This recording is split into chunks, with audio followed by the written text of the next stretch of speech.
महिलरोपियम नामक एक दक्षिणी शहर के पास भगवान शिव का एक मंदिर था। वहाँ एक पवित्र ऋषि रहते थे और मंदिर की देखभाल करते थे। वे भिक्षा के लिए शहर में हर रोज जाते थे और भोजन के लिए शाम को वापस आते थे। वे अपनी आवश्यकता से अधिक एकत्र कर लेते थे और बाकी का बर्तन में डालकर गरीब मजदूरों में बांट देते थे, जो बदले में मंदिर की सफाई करते थे और उसे सजावट का काम किया करते थे। उसी आश्रम में एक चूहा भी अपने बिल में रहता था और हर रोज कटोरे में से कुछ न कुछ भोजन चुरा लेता था। जब साधु को एहसास हुआ कि एक चूहा भोजन चोरी करता है, तो उन्होंने इसे रोकने के लिए सभी तरह की कोशिशें की। उन्होंने कटोरे को काफी ऊंचाई पर रखा ताकि चूहा वहां तक पहुंच न सके, और यहाँ तक कि एक छड़ी के साथ चूहे को मार भगाने की भी कोशिश की, लेकिन चूहा किसी भी तरह कटोरे तक पहुंचने का रास्ता ढूंढ लेता और कुछ भोजन चुरा लेता था।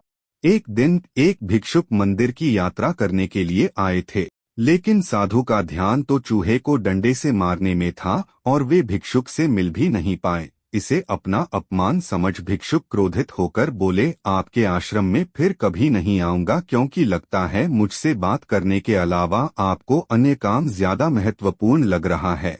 साधु विनम्रतापूर्वक चूहे से जुड़ी अपनी परेशानियों के बारे में भिक्षुक को बताते हैं कि कैसे चूहा उनके पास से भोजन किसी न किसी तरह से चुरा ही लेता है।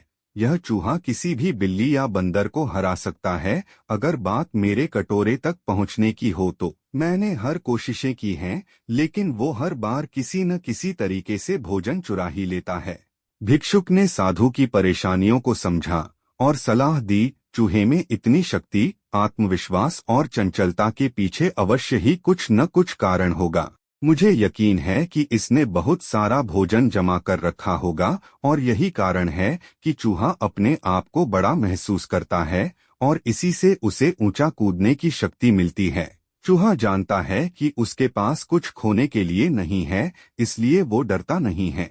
इस प्रकार साधु और भिक्षुक निष्कर्ष निकालते हैं कि अगर वे चूहे के बिल तक पहुंचने में सफल होते हैं, तो वे चूहे के भोजन के भंडार तक पहुंचने में सक्षम हो जाएंगे। उन्होंने फैसला किया कि अगली सुबह वो चूहे का पीछा करेंगे और उसके बिल तक पहुंच जाएंगे। अगली सुबह वो चूहे का पीछा करते हैं और उसके बिल के प्रवेश द्वार तक पहुंच जाते हैं।